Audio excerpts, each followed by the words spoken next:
साथ गिल्ली डंडा नहीं खेलोगे? नहीं नहीं मित्रों, मुझे देर हो रही है, मोरेश्वर मंदिर जाना है। कल ही तो गए थे, प्रतिदिन जाओगे क्या? हाँ, प्रतिदिन जाएगा ये। गणपति बप्पा जो है उधर दर्शन देने के लिए। और यार, उसके लिए मंदिर जाने की क्या आवश्यकता? वो तो यहीं आ जाएंगे तुम्हारे लिए। आ जाएंगे नहीं, आ गए। गणपति बप्पा का महा चमत्कार, वो देखो।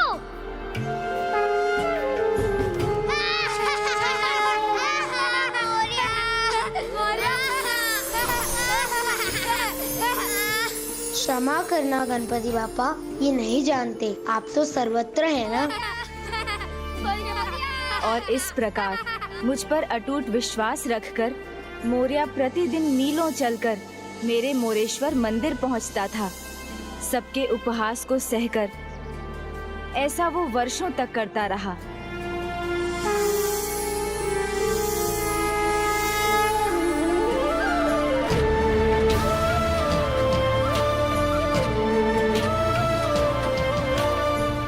कहाँ जा रहे हो मोरिया?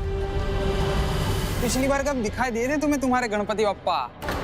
मित्र, इतना परिश्रम कहीं और कर लिया होता तो आज हमारे समान होते जीवन में। सिर्फ गणपति बप्पा के दर्शन से ही इसके सारे कार्य हो जाते हैं। पेट भी भर जाता है इसका।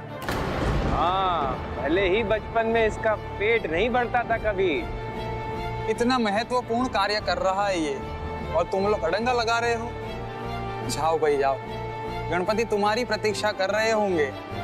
देखो, गणपति प्रतीक्षा में इतने आधीर हो गए हैं कि बादलों पर बैठकर स्वयं आ गए। विक्षिप्त बुद्धि मोरिया।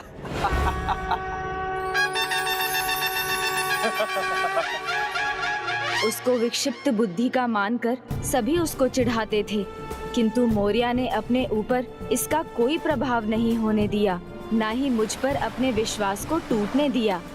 स्वयं अपने स्वास्थ्य की चिंता भी नहीं थी उसे, ऐसी थी उसकी भक्ति। प्रचंड ज्वर की अवस्था में भी वो मेरे दर्शन करने अवश्य आता था। ओम गण गणपते नमः, ओम गण गणपते नमः, ओम गण गणपते नमः, ओम गण गणपते नमः।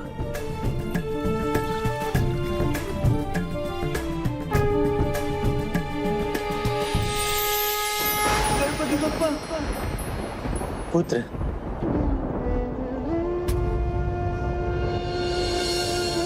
मुझे मंदिर जाना होगा, देर हो गई आई। आपने मुझे उठाया नहीं, गणपति बप्पा भूखे होंगे। पुत्र रुको, आज तुम्हें तेज ज्वर है, आज रहने दो, मत जाओ। जाना तो होगा आई, मुझे गणपति बप्पा को भोग चढ़ाना है और प्रसाद भी लाना है। आपने नहीं बनाया तो मैं बना देता हूँ। रुको पुत्र,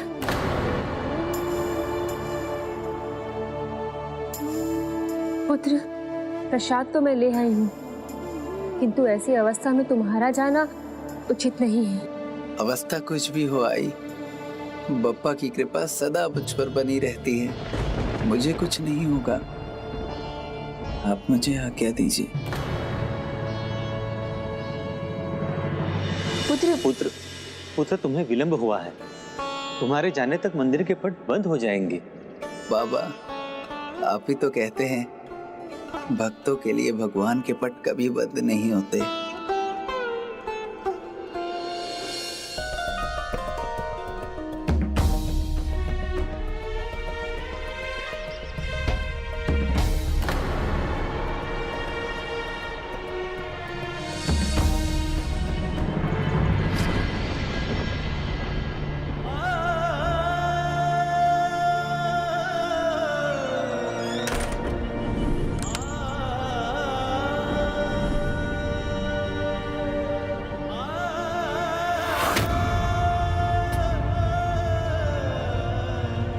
ऐसी अद्भुत भक्ति को देखकर भगवान अपने हृदय के द्वार भी खोल लेते हैं, तो फिर उसके लिए मंदिर के पट बंद कैसे रह सकते थे?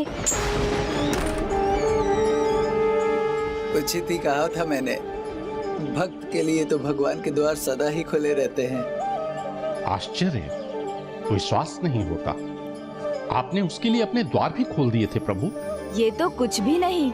एक बार तो उसके लिए मुझे स्वयं मंदिर के बाहर आना पड़ा।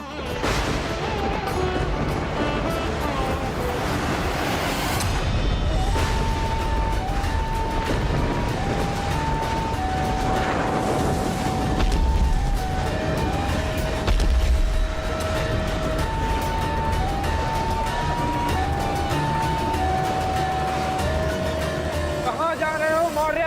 मूर्खता मत करो, लौट जाओ।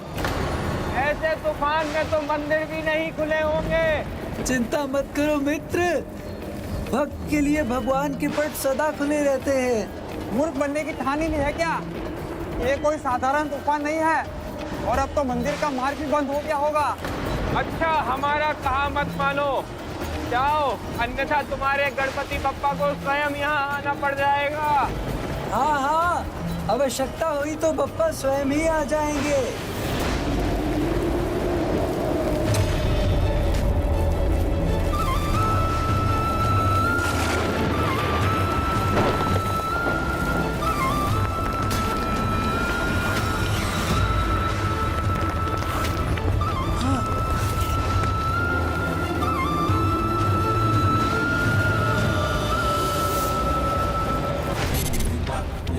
प्रभु के द्वार पर यह अवरोध, मैं इसे ऐसे ही नहीं छोड़ सकता। मुझे इसे हटाना ही होगा।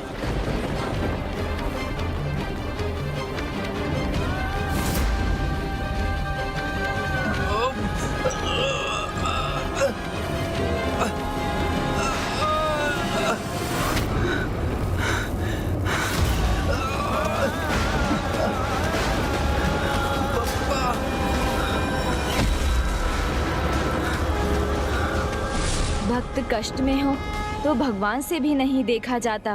वो अपने भक्त के सामने आकर उसका कष्ट हरते हैं। भक्त इतने कष्ट सहकर भगवान के पास पहुँचे तो भगवान भी उसे दर्शन देने के लिए उतने ही तत्पर हो जाते हैं।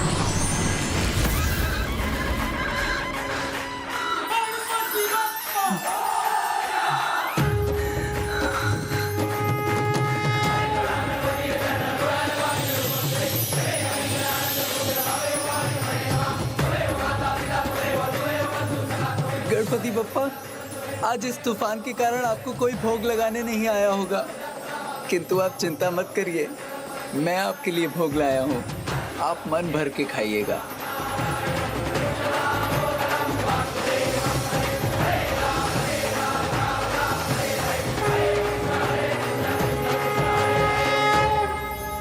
भक्ति से शक्ति है, शक्ति से संसार, और ईश्वर से संसार है। भक्ति की शक्ति भक्त को वो पद दिलाती है जिसकी तुलना किसी से नहीं की जा सकती। भगवान से भी बड़ा हो जाता है भक्त। तो क्या उस दिन आपने मौर्य को साक्षात दर्शन प्रदान किए प्रभु? वो दिन भी अब आने ही वाला था पुष्पदंत जी, क्योंकि भक्त जितनी परीक्षाएं देता है भगवान के उतना ही निकट हो जाता है। और अभी मौर्य की कुछ परीक्षाएं शेष थीं, किंतु इस बीच भक्ति में उसका इतना खो जाना उसके माता पिता के लिए चिंता का कारण बन गया था। ओम गण गणपतये नमः। ओम गण गणपतये नमः। ओम गण गणपतये नमः। ओम गण गणपतये नमः। ओम गण गणपतये नमः। कल मंदिर से लौटने पर ऐसे ही बैठा है, पूर्ण रात्रि एक पल के लिए भी नहीं सोया। सब इसके लिए मुझे ही दोषी मानते हैं। महान भक्त होगा हमारा पुत्र, ये ज्ञात था मुझे, लेकिन वो संसार से इस तरह विरक्त हो जाएगा ये नहीं जानता था मैं।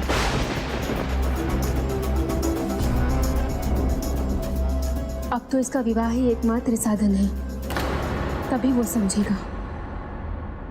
भक्ति अपने स्थान पर है, किंतु जीवन के अन्य दायित्व अपने स्थान पर।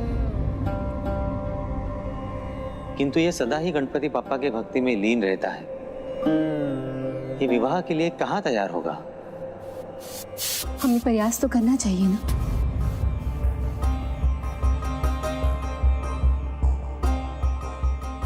आई, भोग तैयार कर दीजिए। मोरगांव मंदिर जाना है। पुत्र मौर्य, हाँ आई। पुत्र, हम चाहते हैं कि तुम अब विवाह कर लो। क्या विवाह? हाँ पुत्र। क्षमा कीजिएगा आई बाबा, विवाह मेरे लिए नहीं है। मैं तो गणपति बप्पा का भक्त हूँ। मेरा पल पल उन्हीं की भक्ति के लिए है। किंतु गणपति बापा की भी यही इच्छा हो तो? हाँ पुत्र, उनकी ही इच्छा से तो ये विचार हमारे मन में आया है, तभी तो तुमसे पूछ रहे हैं। पुत्र, ईश्वर के प्रति तुमने अपना धर्म सदा निभाया है, और अब अपने माता पिता के प्रति अपना दायित्व भी निभाओ। हम तुम्हारी गृहस्थी, तुम्हारी संतान देखना चाहते हैं। हाँ पुत्र, मैंने तो कन्या भी ढूंढ ली है, तुम उससे भेंट कर लो, तभी निर्णय लेना।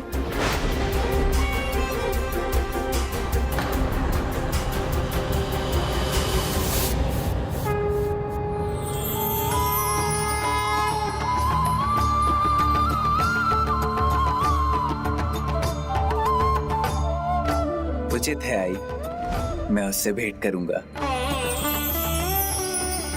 किंतु हाँ, मैं तभी बोलूंगा जब गणपति बप्पा आज के समान मुझे उसकी स्वीकृति देंगे।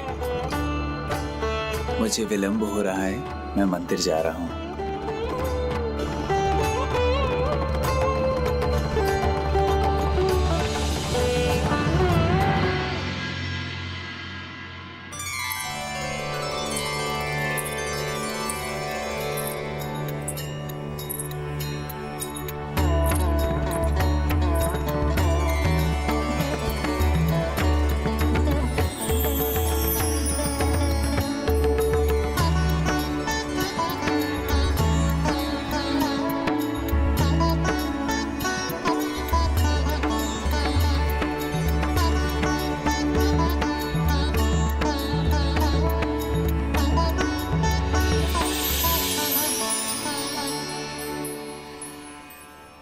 हमारी पुत्री संस्कारी है और बुद्धिमान भी। पूरा शिव पुराण कंठस्थ है इसे।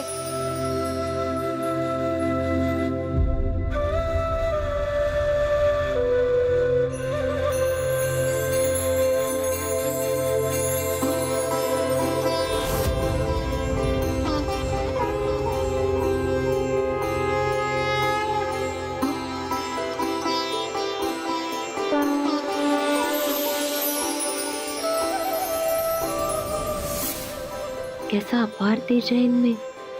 अवश्य कोई दिव्य असाधारण व्यक्ति है ये।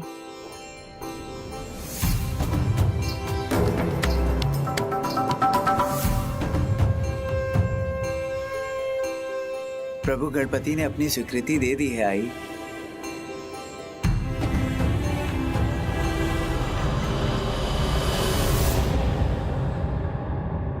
किंतु मैं कन्या से कुछ प्रश्न पूछना चाहता हूँ। अवश्य पुत्री, आ जाना।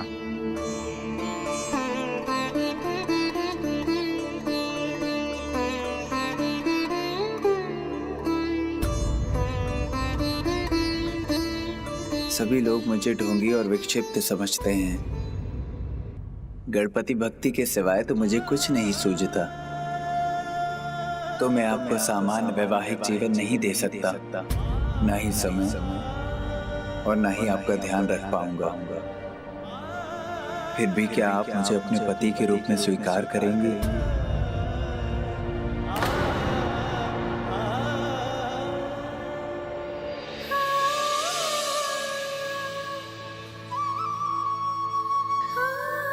प्रभु के ऐसे महान भक्त, ऐसे पवित्र हृदय वाले अवश्य अच्छे पति भी बनेंगे। मुझे आपसे विवाह करने में कोई आपत्ति नहीं।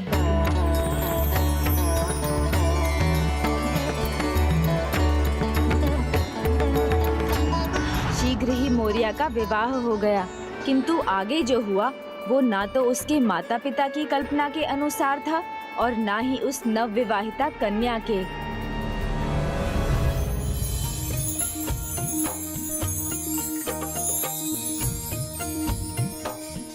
गणपति बप्पा की प्रतिमा देखी आपके घर पे और गणेश पुराण भी, तो वो तो आपने अवश्य ही पढ़ा होगा ना। पापा में मुझे पूर्ण विश्वास है, किंतु मैं गणेश पुराण पूरा नहीं पढ़ सकी। तो मैं हूं ना, एक ही रात्रि में संपूर्ण पुराण पढ़कर सुना दूंगा।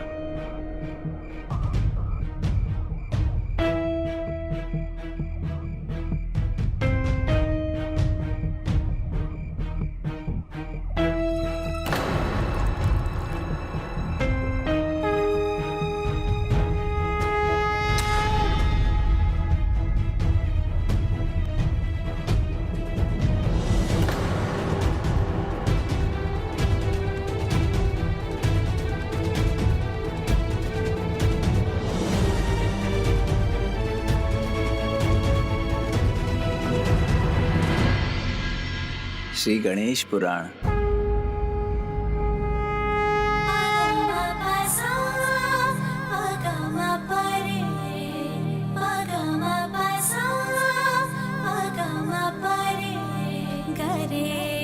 वो मेरी भक्ति में इतना खोया हुआ था कि ना उसे ये ध्यान रहा कि ये उसके विवाह की प्रथम रात्रि थी और ना ही नव विवाहिता की उससे क्या अपेक्षा थी। वो उसे मेरा पुराण पढ़कर सुनाता रहा।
माँ जी, वो स्वामी कहाँ गए? वो तो प्रतिदिन के समान मोरेश्वर मंदिर के लिए निकल गया है पुत्री।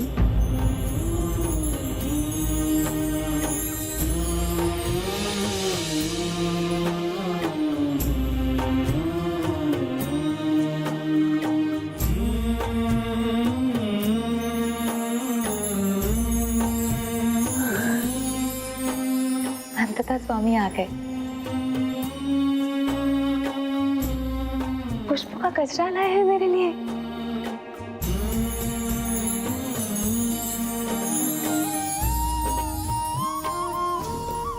स्वामी,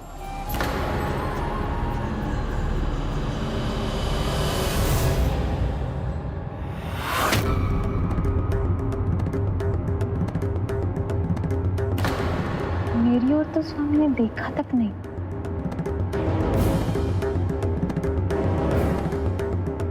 प्रभु भक्ति उचित है, किंतु मेरा तो तनिक भी ध्यान नहीं है स्वामी का।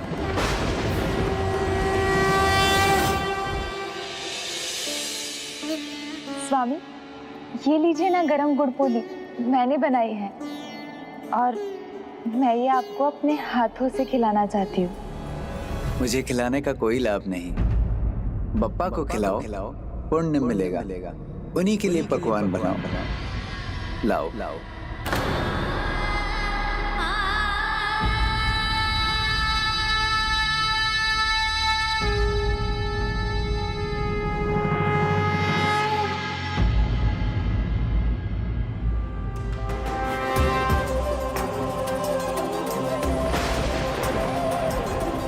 ये लो, मैंने ये भोग गणपति बप्पा को चढ़ा दिया है। अभी प्रसाद सब में बांट दो।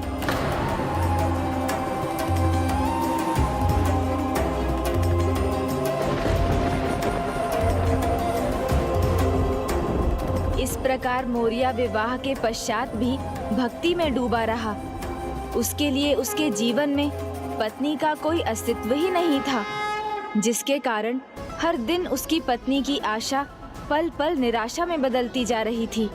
और एक दिन मुझे आज्ञा दीजिए, मैं अपने आई बाबा के पास जाना चाहती हूँ और अब मैं वहीं रहूँ।